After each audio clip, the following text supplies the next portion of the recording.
मध्य प्रदेश गुजरात सीमेवर मग तस्करीच्या ऑफिसला कुलूप. नंदुरबार जिल्हा ठरतोय तस्करांचा सेफ कॉरिडॉर. उत्पादन शुल्क तपासणी नाके शोभेपुरते. मध्य प्रदेश आणि गुजरात या दोन राज्यांच्या सीमेवर वसलेला नंदुरबार जिल्हा सध्या मग तस्करांसाठी प्रमुख मार्ग ठरत असल्याचे गंभीर चित्र समोर आले आहे.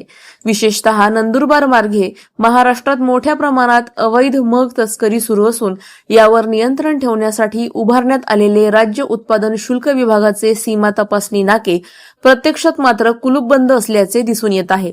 नंदुरबार जिल्ह्याला लागून असलेल्या मध्य प्रदेश आणि गुजरात या राज्यामधून अवैधरित्या मगची वाहतूक केली जात असल्याच्या तक्रारी सातत्याने होत आहेत.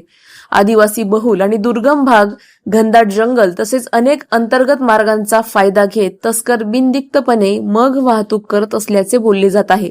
मात्र या गंभीर पार्श्वभूमीवर राज्य उत्पादन शुल्क विभागाच्या सीमा तपासणी नाक्यांची अवस्था चिंताजनक आहे. काही ठिकाणी तपासणी नाके कायमस्वरूपी बंद असल्याचे तर काही ठिकाणी कर्मचारीच उपस्थित नसल्याचे चित्र आहे.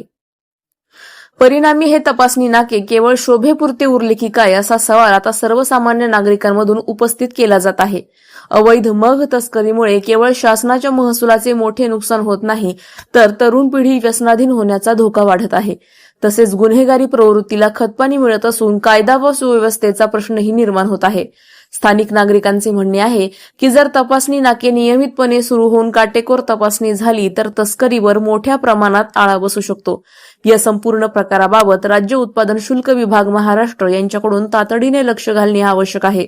सीमा तपासणी नाके कार्यान्वित करणे, पुरेसा कर्मचारी वर्ग नेमणे आणि नियमित गस्त वाढवणे अशा उपाययोजना तात्काळ राबवण्याची मागणी नागरिक व सामाजिक कार्यकर्त्यांकडून होत आहे. नंदुरबार जिल्हा तस्करांचा अड्डा बनू नये यासाठी प्रशासन जागं होणार का, की तस्करांचा हा सेफ कॉरिडॉर असा सुरू राहणार असा प्रश्न आता जनतेमध्ये चर्चेचा विषय ठरत आहे. सलाउद्दीन लोहार, नंदुरबार, न्यूज 24. अशाच घडामोडींचा आढावा घेण्यासाठी आजच आपल्या YouTube चॅनलला सबस्क्राईब करा.